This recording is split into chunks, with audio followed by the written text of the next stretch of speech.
वकील क्या वाकई ऐसे हैं जो लूटते हैं? कोर्ट्स जो है वो सिर्फ अमीर लोगों के लिए, कोर्ट्स जो है वो सिर्फ अमीर लोगों के लिए। कोर्ट में वो लीगल एडवाइस नहीं चलती, जज को वो नहीं पसंद आता और आपके फेवर में ऑर्डर किसी भी रीजन से नहीं आता। तो इसका ये मतलब तो नहीं हुआ ना उस लॉयर ने आपको ठग लिया। कौन से ऐसे अधिकार हैं जो हर किसी शख्स को पता होने ही चाहिए? ये right to live, right to equality, आपके पास प्रॉपर्टी लेने का अधिकार, शादी करने का अधिकार। क्या बिना वारंट के पुलिस किसी को अरेस्ट कर सकती है? सिंपल आंसर है जी कर सकती है। क्या ये राइट पुलिस के पास है कि अरेस्टिंग के वक्त तो हमारा फोन छीन ले? इसका जवाब है कभी कभी ऐसा लगता है कि चेक बाउंस केसेस में कम पेंडेंसी होगी, मैट्रिमोनियल केसेस में ज्यादा पेंडेंसी। हस्बैंड के पास कौन कौन से राइट्स हैं जब दहेज के मामले में उसे फंसाया जा रहा हो? हस्बैंड ने मेरे से दहेज लिया था कि नहीं लिया था, ये चीजें आप on the face of it question में प्रूव करना बहुत मुश्किल है। उधारी का पैसा ना देना किसी का, क्या ये केस बन सकता है? आपका दोस्त आपको रिटर्न नहीं कर रहा है वो पैसे, रिकवरी का केस डालिए। किसी को उधार देते वक्त क्या बातें ध्यान में रखनी चाहिए जिससे पैसा मार ना खाए? कोशिश करें कि कैश वैश की जगह अकाउंट ट्रांसफर करें। बहुत सारी औरतें जानना चाहती हैं ससुराल की प्रॉपर्टी में उनका कितना हक है। ससुराल की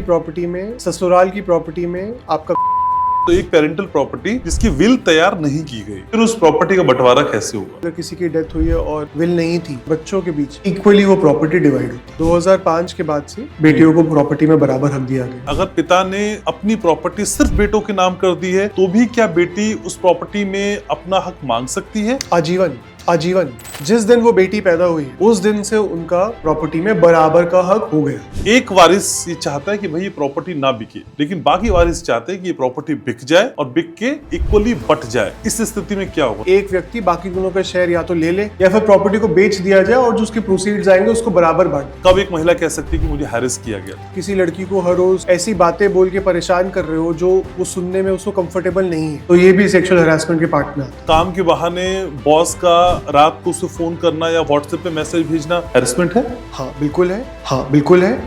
क्या नो रिटर्न नो रिफंड लिख के कोई भी दुकानदार अपनी जिम्मेदारी से बच सकता है? ऐसा कोई लॉ नहीं है। क्या हम किसी की कॉल रिकॉर्डिंग कर सकते हैं? लीगली कॉल रिकॉर्डिंग करना अलाउड नहीं है। बहुत सारी सोसाइटीज में संयम मैंने लिखा हुआ देखा है कि बैचलर्स आर नॉट अलाउड। अगर 18 साल से ऊपर एक लड़का लड़कियां कमरा बुक करके किसी होटल में जा रहे हैं तो किसको आपत्ति है भाई? पुरुषों के पास ज्यादा अधिकार है या महिलाओं के पास ज्यादा अधिकार? क्या हस्बैंड को मेंटेनेंस देना अलाउड है? उसका आंसर है यस। सेक्सुअल हरासमेंट के एंगल से मेन के लिए लॉ नहीं है। क्या एक पत्नी अपने पार्टनर का फोन चेक कर सकते हैं या उसका पासवर्ड मांग सकते हैं लीगली कि मैं इसकी पत्नी हूं तो मैं इसका फोन चेक करूंगी? तो द आंसर इज नो।